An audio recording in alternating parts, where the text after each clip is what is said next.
नाज़रीन, कश्मीर जी मालपेड़ी में सिंधी नायाब नस्ल जी मेह जेका वापारिन ऐं ख़रीदारनि जी निगाह जो मर्कज़ बणियल आहे, उन मेह जी क़ीमत केतिरी आहे, उन हवाले सां ॾिसूं था गुल सुमरो जी हीअ रिपोर्ट। जी बिल्कुल, असीं इन वक्त मौजूद आहियूं कश्मीर जी मवेशी मंडी अंदर।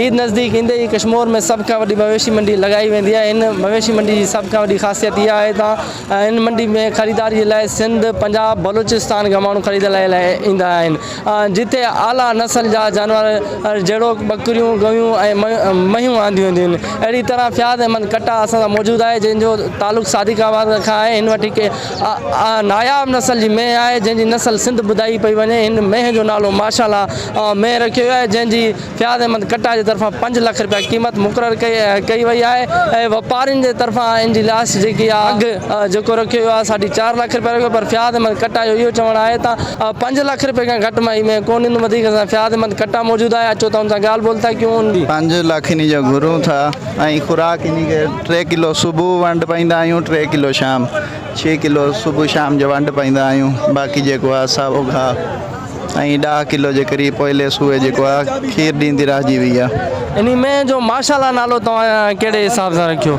आहे? बि माशाल्लाह इन करे माशाल्लाह नालो रखियो आहे कि अल्लाह जो नालो बरकत नालो अची वेंदो ऐं कंहिंजी बद नज़र कोन लॻंदी, इन करे नालो ई माशाल्लाह रखियो। माशाल्लाह ही तव्हांजी जेकी मेह आहे पूरी जेको आहे इन मवेशी मंडी में रौनक बणियल आहे, सभिनि जी तवजा इन जे तरफ़ आहे। आख़िरी रेट घणे में तव्हां ॾींदा आहियो? कोई अव्हां खां ख़रीदारी करण लाइ अचे? असांजी त कोशिशि इहा ई आहे, फाइनल 5 में ॾींदासीं।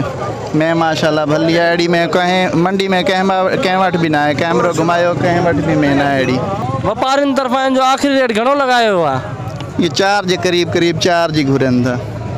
अच्छा, तव्हां 5 लाख खां घटि कोन ॾींदा आहियो? न। फ़याज़ अहमद कट्टा जी ॻाल्हियूं ॿुधियूं था। हिन में जो जेको आख़िरी रेट आहे उहो 5 लाख रुपया मुक़ररु कयो आहे बानिस्बत पोइ जे हिन चकर वापारी घटि आहिनि। वापारी जेकॾहिं ज़्यादा हुजनि त ही में हथो हथु विकिणिजी वञे। कैमरामैन टीम सां गॾु गुल सुमरो, SS न्यूज़ कश्मीर।